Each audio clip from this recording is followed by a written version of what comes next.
Salve galera! Hoje tem novidade aqui no canal Casa das Artes, é o programa Nem Te Conto. São textos, contos e poesias da literatura brasileira que a gente vai trazer aqui pra vocês, intercalando com aqui nessa mesa de lar. Então uma semana vai sair o Nem Te Conto e na outra aqui nessa mesa de lar. E para a estreia do Nem Te Conto aqui no canal Casa das Artes, traremos para vocês um grande clássico da literatura brasileira, que é o conto O Peru de Natal, de Mário de Andrade. Mas antes de soltar o vídeo, eu peço que vocês se inscrevam aqui no canal, tem um selinho aqui no cantinho da tela, é fácil de se inscrever. Ativa o sininho para receber as notificações, ficar sabendo das novidades do canal. Curta nossos vídeos e, se possível, compartilhe com os amigos. É isso, então agora fiquem com o Nem Te Conto.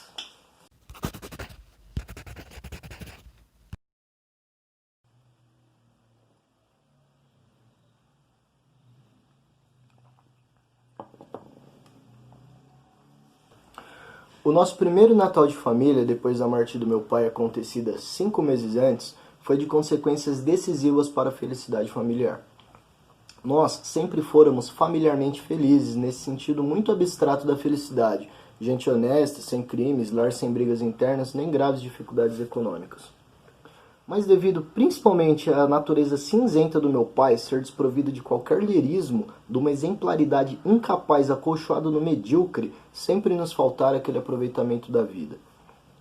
Aquele gosto pelas felicidades materiais, um vinho bom, uma estação de gás, aquisição de geladeira, coisas assim. Meu pai fora de um bom errado quase dramático, o puro sangue dos desmancha-prazeres. Morreu meu pai, sentimos muito, etc. Quando chegamos nas proximidades do Natal, eu já estava que não podia mais para afastar aquela memória obstruente do morto que parecia ter sistematizado para sempre a obrigação de uma lembrança dolorosa em cada gesto mínimo da família. Uma vez que eu sugeri à mamãe a ideia dela ir ver uma fita no cinema, o que resultou foram lágrimas. Onde se viu ir ao cinema de luto pesado, a dor já estava sendo cultivada pelas aparências, e eu, que sempre gostara apenas regularmente de meu pai, mais por instinto de filho do que por espontaneidade de amor, me via a ponto de aborrecer o bom do morto. Foi de certo por isso que me nasceu, esta sim espontaneamente, a ideia de fazer uma das minhas chamadas loucuras. Esta fora, aliás, e desde muito cedo, a minha esplêndida conquista contra o ambiente familiar. Desde cedinho, desde os tempos de ginásio em que arranjava regularmente uma reprovação todos os anos, desde que beijei as escondidas numa prima aos 10 anos, descoberto por tia velha, uma detestável de tia, e principalmente desde as lições que dei ou recebi não sei de uma criada de parentes, eu consegui no reformatório do lar e na vasta parentagem a fama conciliatória de louco. É doido, coitado, eles falavam. Meus pais falavam com certa tristeza condescendente. O resto da parentagem, buscando exemplo para os filhos, e provavelmente com aquele prazer dos que convencem de alguma superioridade, não tinha um doido entre os seus filhos. Pois foi o que me salvou, essa fama. Fiz tudo o que a vida me apresentou e o meu ser exigia para realizar com integridade. E me deixaram fazer tudo porque eu era doido, coitado. Resultou disso uma existência sem complexos de que eu não posso me queixar em nada. Era costume sempre na família ceia de Natal. Ceia Helles, já se imaginava. Ceia tipo meu pai.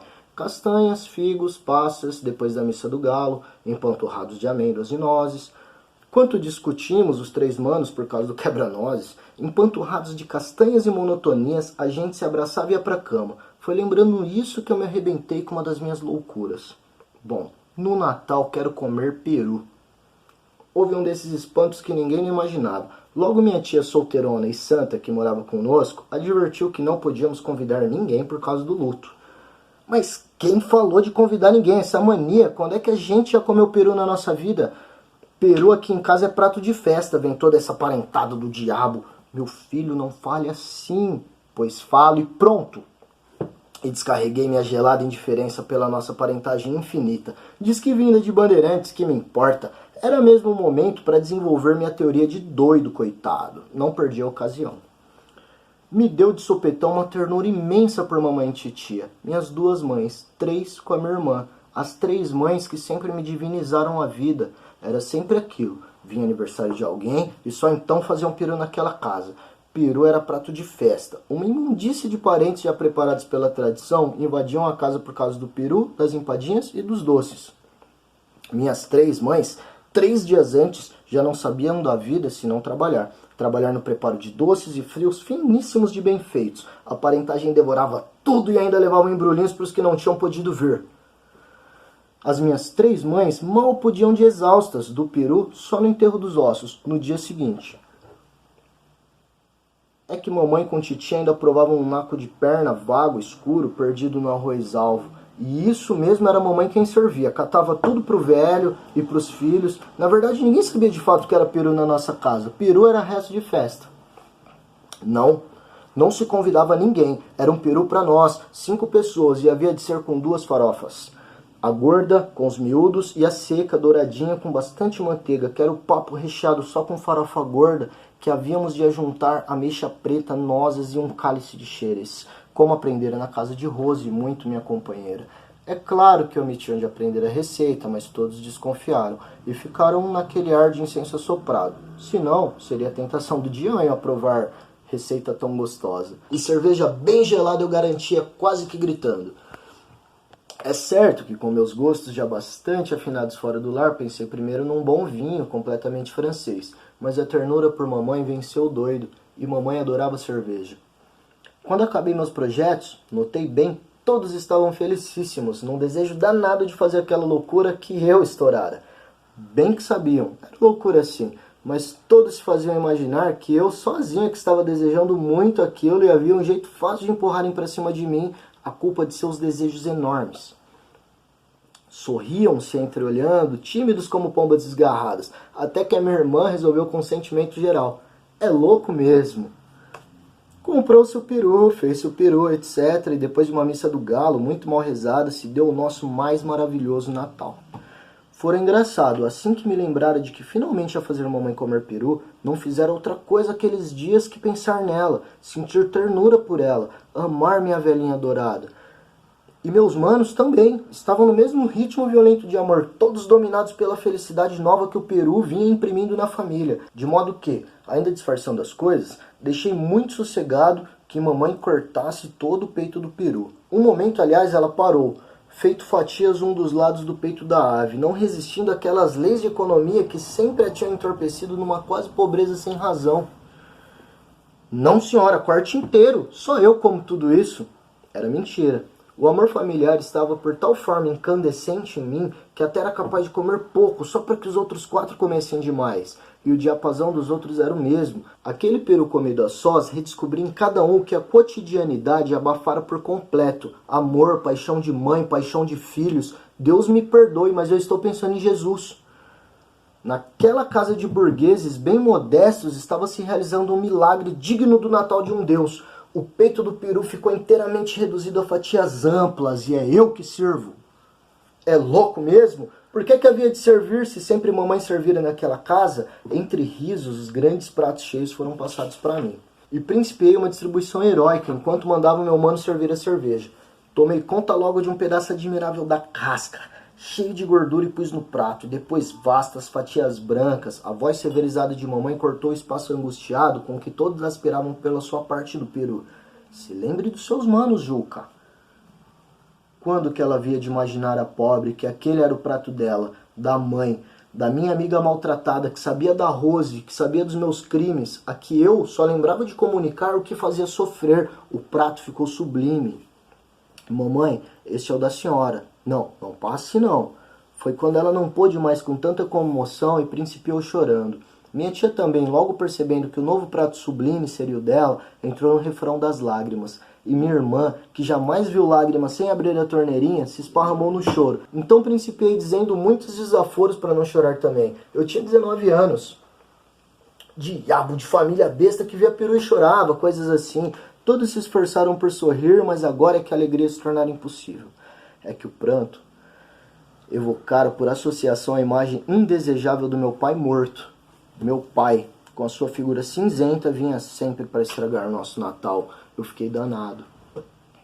Bom, principiou-se a comer em silêncio, lutuosos, e o peru estava perfeito. A carne mansa de um tecido muito tênue boiava fagueira entre os sabores das farofas e do presunto.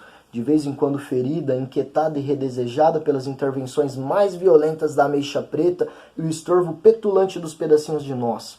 Mas papai sentado ali, gigantesco, incompleto, uma censura, uma chaga, uma incapacidade. E o peru estava tão gostoso.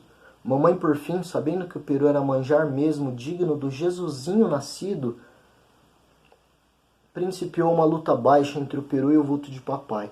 Imaginei que gabar o peru era fortalecê-lo na luta. Está claro, eu tomava decididamente o partido do peru, mas os defuntos têm meios visguentos muito hipócritas de vencer. Nem bem gabei o peru e a imagem do papai cresceu vitoriosa, insuportavelmente obstruidora. Só falta seu pai. Eu nem comia, nem podia mais gostar daquele peru perfeito, tanto que me interessava aquela luta entre os dois mortos. Cheguei a odiar o papai, e nem sei que inspiração genial de repente me tornou hipócrita e político. Naquele instante que hoje me parece decisivo na nossa família, tomei aparentemente o partido do meu pai. Fingi triste. É mesmo. Papai que queria tanto bem a gente, que morreu de tanto trabalhar para nós, papai ali no céu há de estar contente. Hesitei, mas resolvi não mencionar o peru, contente de ver nós todos reunidos em família. E todos principiaram muito calmos, falando de papai, a imagem dele foi diminuindo, virou uma estrelinha brilhante lá no céu. Agora todos comiam um peru com sensualidade, porque papai fora muito bom, sempre se sacrificara por nós, fora um santo, que vocês, meu filho, nunca poderão pagar o que devem ao seu pai. Um santo. Papai virara santo, uma contemplação agradável, uma inestornável estrelinha no céu, não prejudicava mais ninguém. Puro objeto de contemplação suave. O único morto ali era o peru, dominador, completamente vitorioso. Minha mãe, minha tia, nós, todos alagados de felicidade. E escrever felicidade gustativa.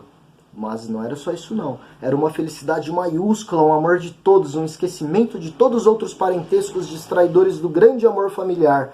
E sei que foi aquele o primeiro peru comido no recesso da família. O início de um amor novo, reacomodado, mais completo, mais rico e inventivo, mais complacente e cuidadoso de si. Nasceu de então uma felicidade familiar para nós que, não sou exclusivista, alguns terão assim tão grande, porém mais intensa que a nossa me é impossível conceber. Mamãe comeu tanto peru que um momento eu imaginei que aquilo podia fazer mal, mas logo pensei, que faça, que ela morra, pelo menos que uma vez na vida ela coma peru de verdade. A tamanha falta de egoísmo me transportaram o nosso infinito amor. Depois vieram umas uvas leves e uns doces que lá na minha terra levam o nome de bem casados. Mas nem mesmo esse nome perigoso se associou à lembrança do meu pai, que o peru já convertera em dignidade, em coisa certa, em culto puro de contemplação. Levantamos, era quase 2 horas, todos alegres, bombeados por 2 garrafas de cerveja. Todos iam deitar, dormir ou mexer na cama, pouco importa, porque é bom uma insônia feliz. O diabo é que a Rose, católica, antes de ser Rose, prometera me esperar com uma champanhe. Para poder sair, menti. Falei que é uma festa de amigo. Beijei mamãe e pisquei para ela. Um modo de contar onde eu ia e fazê-la sofrer seu bocado. As outras 2 mulheres beijei sem piscar. E agora, Rose.